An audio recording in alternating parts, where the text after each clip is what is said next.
مسلمانوں کو ملازمت سے نکال دیا گیا، ان کے کاروبار تباہ و برباد ہو گئے، کچھ قتل ہو گئے، کچھ قید و بند میں ڈال دیے گئے، کچھ تنگ آ کر وطن چھوڑ گئے۔ کہا جاتا ہے کہ انگریزوں نے ایک انگریز کی موت کے بدلے 1,000 ہندوستانیوں کو ہلاک کیا، یعنی جہاں کہیں اس جنگ کے دوران ایک انگریز کی موت واقع ہوئی تھی، اس کے بدلے میں 1,000 ہندوستانیوں کو قتل کیا گیا۔ یہ ظلم، بربریت اور وحشت اور درندگی کی ایک وہ حد تھی، وہ دور تھا جو بہت کم قوموں کی زندگی میں آتا ہے۔ 1857 کی جنگ آزادی کے خاتمے کے بعد ہندوستان کے مسلمان سیاسی، اقتصادی، معاشرتی طور پر ختم ہو چکے تھے۔ وہ احساس کمتری کا بھی شکار تھے، انہیں اپنی کسی منزل کا پتہ نہیں تھا۔ انگریزی تعلیم سے وہ نفرت کرتے تھے اور اسے اپنے مذہب کے خلاف سمجھتے تھے۔ معاشی طور پر وہ برباد ہو چکے تھے، یعنی نہ ان کے پاس تعلیم تھی، نہ ان کے پاس روپیہ پیسہ تھا۔ زندگی گزارنے کا کوئی بھی سامان اس وقت مسلمانوں کے پاس نہیں تھا۔ مسلمانوں کی اس حالت زار کے بارے میں خود ایک انگریز ولیم ہنٹر لکھتا ہے، ہندوستان جب ہمارا محکوم ہوا تو مسلمان یہاں کی بہت بڑی طاقت تھے، لیکن بعد میں یہاں اقتصادی اور سماجی طور پر بالکل برباد ہو گئے، بالکل تباہ ہو گئے۔ ایک اور انگریز افسر نے مسلمانوں سے کہا کہ وہ ایک تباہ شدہ نسل ہیں۔ ایک اور مصنف کے مطابق مسلمانوں کا غرور ٹوٹ گیا اور وہ نہایت مایوسی کے عالم میں رہ رہے تھے۔ تو یہ انگریزوں کی اپنی تحریریں ہیں، جس سے ہم اندازہ لگا سکتے ہیں کہ اس وقت 1857 کے بعد مسلمانوں کی حالت زار کیا تھی۔ برطانوی حکمرانوں نے مسلمانوں کی جنگ آزادی میں ناکامی کو اسلام کی ناکامی قرار دیا، یعنی انہوں نے حالانکہ اسلام اور مسلمان اور ایک دوسرے کے ساتھ ان کو جوڑا، اسلام ناکام نہیں ہوا تھا، ہندوستان کے مسلمان ناکام ہوئے تھے، لیکن چونکہ مسلمان احساس کمتری کا شکار تھے، لہٰذا انہیں یہ باور کرایا گیا کہ یہاں تو اسلام ہی ناکام ہو گیا، اور ان کے زوال کو اسلام کے زوال سے نسبت دی کہ مسلمانوں کو زوال نہیں آیا بلکہ اسلام کو زوال آیا۔ اور پھر یہ پروپیگنڈا ہر طرف کیا گیا کہ مسلمان ایک غلط مذہب کو ماننے والے لوگ ہیں، ورنہ ان کی اس قدر بے حرمتی نہ ہوتی، یعنی اگر ان کا مذہب ٹھیک ہوتا تو وہ کامیاب ہوتے، یقیناً اس میں ہی کوئی نہ کوئی خرابی جو ہے وہ ضرور ہے۔ ایک انگریز گورنر ولیم میور نے لکھا کہ قرآن اور محمد کی تلوار تہذیب، آزادی اور سچائی کی سب سے بڑی دشمن ہے، یعنی اب مسلمانوں کو نفسیاتی دباؤ میں لانے کے لیے ایک غلط قسم کا پروپیگنڈا بھی شروع کیا گیا۔ ان غلط نظریات کا پرچار کر کے مسلمانوں کے مذہبی جذبات سے انگریزوں نے کھیلنا شروع کر دیا۔ مسلمانوں کے مذہب پر، ان کے پیغمبر پر کئی طرح کے الزام تراشیاں کی گئیں، اور پھر کتابیں لکھنے کا ایک سلسلہ شروع ہوا، اور پوری دنیا کے سامنے مسلمانوں کو ظالم اور جاہل، یعنی مسلمانوں کی صرف 2 خوبیاں تھیں کہ وہ ظالم تھے، اور اس ظلم کے لیے بے شمار قصے اسلامی تاریخ سے لے کر، یعنی جو مسلمانوں کی پوری تاریخ تھی اسے ہی ظلم قرار دیا گیا، اور حتیٰ کہ اسے قصاب کی دکان کہا گیا۔ اور پھر جہاں وہ ظالم تھے اس کے ساتھ ساتھ وہ جاہل بھی تھے، کیونکہ وہ جدید تعلیم سے بہت دور تھے، اور ان کا زمانے کے تقاضوں کو نہ سمجھنا مسلمانوں کے لیے ہمیشہ سے ایک نقصان کا باعث رہا۔ مومن وہ ہوتا ہے جو اپنے زمانے میں زندہ رہتا ہے۔ مسلمان جب زوال کا شکار ہوئے تو وہ بھی کہیں صدیوں پیچھے رک گئے، جہاں ان کی ترقی رکی تھی وہاں وہ بھی رک گئے، اور وقت بہت آگے نکل گیا، اور اس آگے نکلتے ہوئے آگے بڑھتے ہوئے وقت کی رفتار کو وہ سمجھ نہ سکے، لہٰذا وہ پیچھے رہ گئے، اور ان کے پیچھے رہ جانے کو ان کی جہالت سے تعبیر کیا گیا۔ مسلمانوں کو باغی اور غدار قرار دے کر سرکاری ملازمتوں کے دروازے ان پر بند کر دیے گئے، ہندوؤں کے ساتھ ہمدردی کا رویہ اختیار کیا گیا۔ یہ حالات بڑے ہی مایوس کن اور حوصلہ شکن تھے، لیکن ان سب کے باوجود مسلم قومیت کا جو جذبہ تھا وہ بھی ماند نہیں پڑا تھا۔ اس برے وقت میں، ان نامساعد حالات میں مسلمانوں کو کچھ ایسے رہنما میسر آ گئے جنہوں نے اس ڈوبتی ہوئی کشتی کو بھنور سے نکال لیا اور اسے کنارے پر لگا دیا، اور مسلمانوں کا علیحدہ تشخص اور قومیت برقرار رکھنے میں ان کی مدد کی۔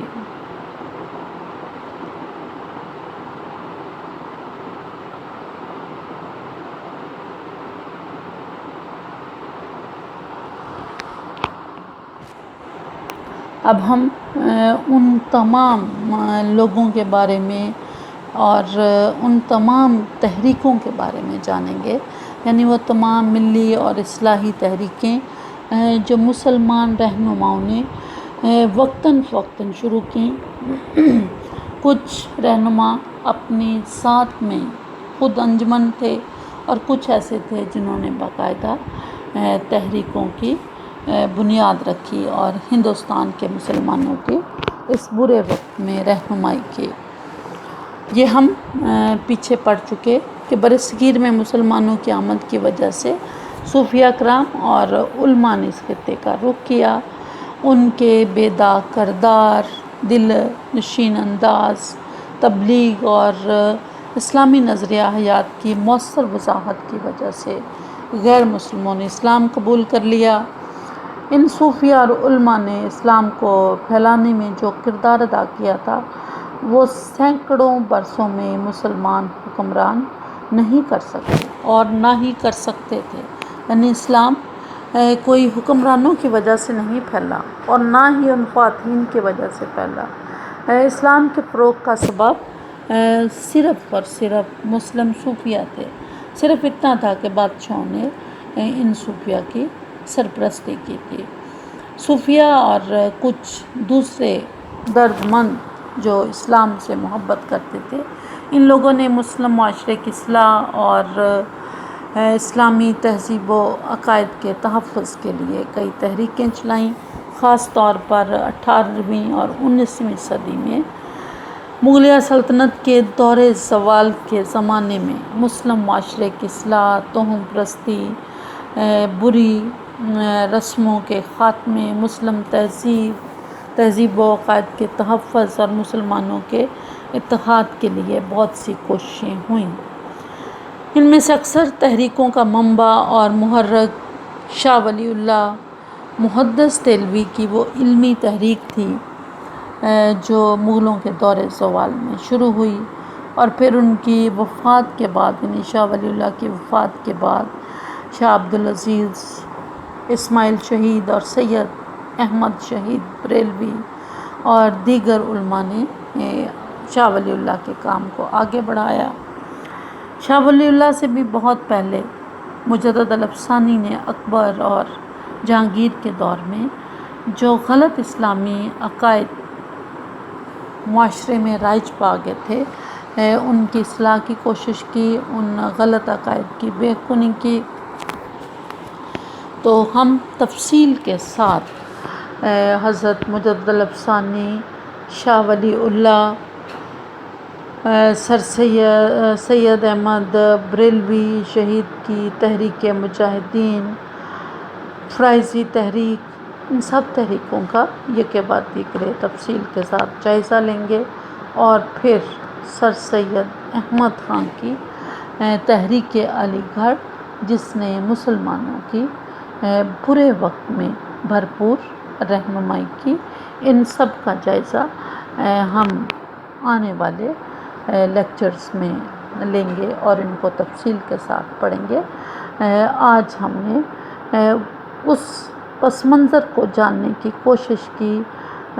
جو کہ پاکستان کی نظریہ پاکستان کی بنیاد تھا، اور قائد اعظم نے بجا طور پر کہا تھا کہ پاکستان تو اسی دن وجود میں آ گیا تھا جس دن ہندوستان کا پہلا ہندو مسلمان ہوا تھا۔ تو آج ہم نے وہاں تک جانے کی کوشش کی کہ سب سے پہلے ہندوستان میں کون آیا، کیسے یہاں کے لوگ مسلمان ہوئے، یہاں کس طرح مسلم حکومتیں قائم ہوئیں، پھر ان کو کیسے زوال آیا، اور زوال کی وجوہات کیا تھیں، اور اس زوال کے زمانے میں کن کن لوگوں نے مسلمانوں کی رہنمائی کی۔ امید ہے کہ آپ اس پس منظر کو سمجھ چکے ہوں گے، اور اگر کوئی چیز سمجھ نہ آئی ہو تو اس کے لیے آپ کومنٹس میں جا سکتے ہیں، اور اس کے ذریعے جو بھی آپ کی الجھن اور مشکل ہے اس کو دور کر سکتے ہیں۔ بہت شکریہ۔